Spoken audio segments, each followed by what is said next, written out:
Welcome all. We have already completed our ninth lesson. So now we are going to start with our 10th lesson, that is force and types of forces.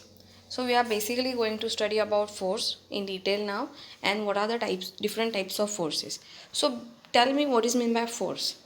Yes, force means the pressure which you apply for moving or to shift one thing to another or for displacing a thing. If you want to go, if you want to keep your book, if you want to shift your bed also, what you are doing, you are applying a sort of pressure. That pressure, whatever you do, is said to be as force. So we are going to study the same thing over here. You can see the few pictures present over here. A man who is sailing the boat, another a person is just pressing the sponge, one person is lifting the rod. It might be the dumbbells one which they are using for exercise. Bullock cars are carrying the bullock cart along with them. The boy is just twisting that tire, or he's just going on hitting the tire by a stick, and the another boy is playing with the football. Here, these all things are non-living except that human beings or that animal. These things are getting shift from one place to another. So who is doing that particular process? Yes, we are doing it. Why? Because we are applying a certain type of pressure to it, and that is why these places or these things are getting displaced. They are changing their place. So when we kick the football coming in our direction towards the goal, we apply the force. In day to day life, we do many actions such as lifting, pulling, riding a bicycle, stopping it at the times, pushing the load, squeezing, bending sometimes, and driving vehicles. So, many the time, what we do, we are kicking the football, we are riding the bicycle, we are jumping, we are lifting something, we are stopping the things at a certain time, we are pushing the load, squeezing the lemon. Many things we are doing. So while doing all these things, we require a certain pressure, and that pressure is nothing but said to, in simple words, is said to be as a force. Force is the internal energy which you are exerting on the another object. Okay, it is necessary to apply force for doing all these actions. You require force to do these all actions, otherwise these things are not supposed to be shifted. Force is applied to an object to pull it or push it in any manner. Force is applied to do what? Yes, if you want to pull a thing or if you want to push a thing, to perform that function you require a force. Normally when you are entering one of the malls or you are entering the shop, you can see on the door it is written pull or push. So if you want to pull also, or if you want to push it, you require sort of force, and that force, that only we are going to study here now. So no object changes its position on own. Non-living things they don't have life, so they will not change the place. We human beings can go on our own, but non-living things are not supposed to change the position. Force is required to move them. We require a certain force to move them from one place to another. Force is used to change the direction also, and to stop it also. Okay, so the next part we are going to see over here. What will happen if you hold the two ends of the spring and pull them apart? If you are holding the spring in your hand and if you pull them, the spring which is present, it will be stretched, and later one, if you release, another one will get hurt. What will happen if the blacksmith hammers a red hot iron of piece of iron? Whatever shape is there, whatever shape he want to give, he can give that desired shape to that iron. So force is necessary to change the shape of an object. So whenever you are applying the force, you are changing the shape of it also. Normally when you are doing chapati, so your mother, you can see she's taking the flour, she's adding water into it, and later you are getting a ball type mixture, and that dough whichever is present, you are giving the desired shape to it later. So chapati is not normally that circle one, you are giving the desired shape to it, and then it is forming. So force is applied to change the shape also. So the types of forces we are going to study here now. Muscular force. In the figure you can see a man is holding the lift a weight into his hand. He is lifting it. So a person in the picture alongside is lifting the weight by using his muscular force. So muscular force is that force which is applied by the muscles of your body. So the force which is applied with the help of muscle is said to be as muscular force. Muscular force, normally what you do, you are performing swimming, you are performing or you are doing your household daily activities, for that you require muscular force. Now what is meant by mechanical force? Mechanical force is that force which we perform with the help of machines. Washing machine, sewing machine, grinder, tractor, vehicles, these all are machines, and the force which is used for performing this machine is said to be as mechanical force. Okay, so make the list of such machines. You can make the list of such machines which uses this mechanical force. The force applied by the means of machine is said to be as mechanical force. Now the next one is gravitational force. Basically you all are familiar with this word gravitational force. Gravitational force is that force which is applied by the earth, to pull the things towards itself. You have seen that whenever you throw an object in upward direction, later after sometimes it comes down. So Sir Isaac Newton was the one who have discovered this gravitational force, and gravitational force is the force that is applied by the earth to pull the things or pull the objects towards itself. So in the past, Sir Isaac Newton discovered the gravitation in 17th century. So he was the first one to coin this concept. The Earth's gravitational force acts in the direction opposite to that of the object moving upwards.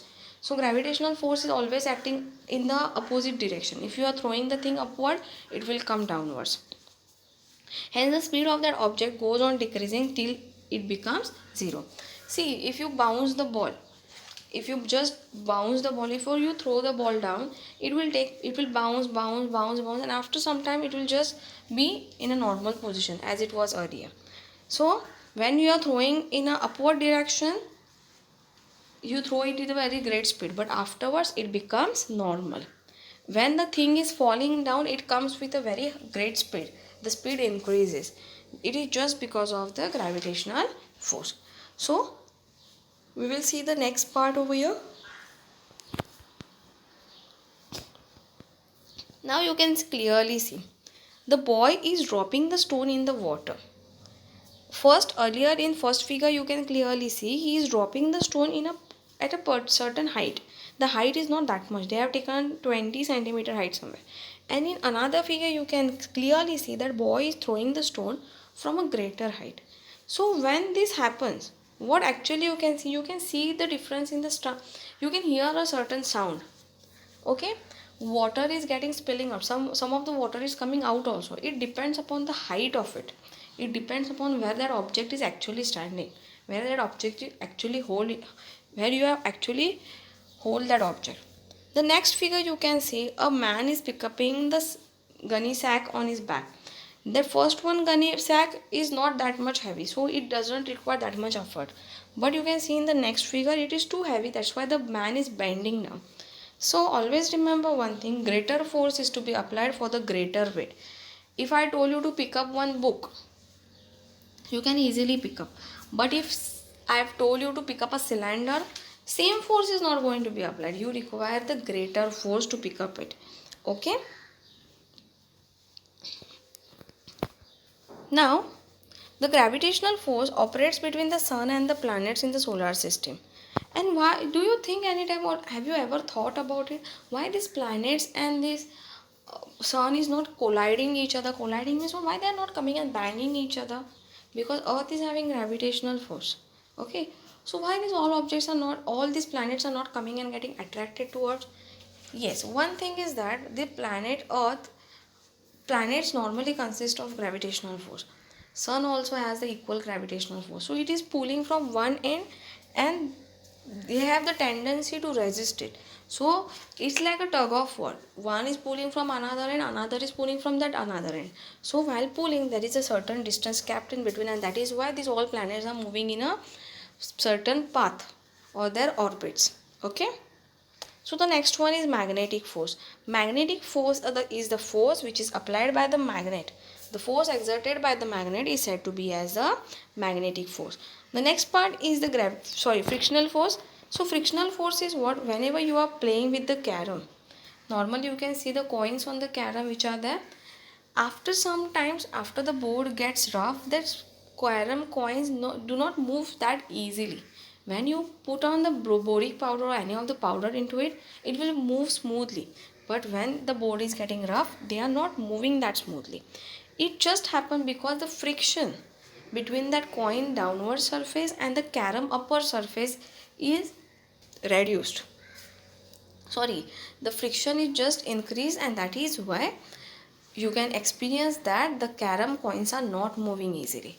Basically, you can see whenever the floor surface is smooth, and if you are wearing a slippery chappal or sandal, you can easily fall. Why? Because the friction is zero.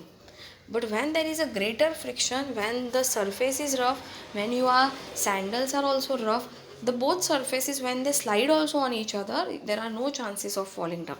That's why on the platforms, railway platforms, you can clearly see the surface where the people are getting down from the trains is almost rough. Why? Because the train is at the greater speed.